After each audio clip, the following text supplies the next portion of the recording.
लसत्सुलोललोचनं लतासनं वरप्रदं कपालशूलधारिणी भजामि विन्ध्यवासिनी।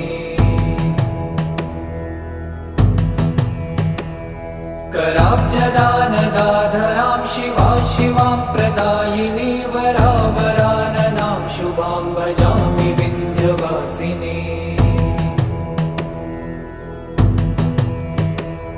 कपीन्द्रजामिनी प्रदां त्रिधा स्वरूपधारिणी जले थले निवासिनी भजामि विन्ध्यवासिनी।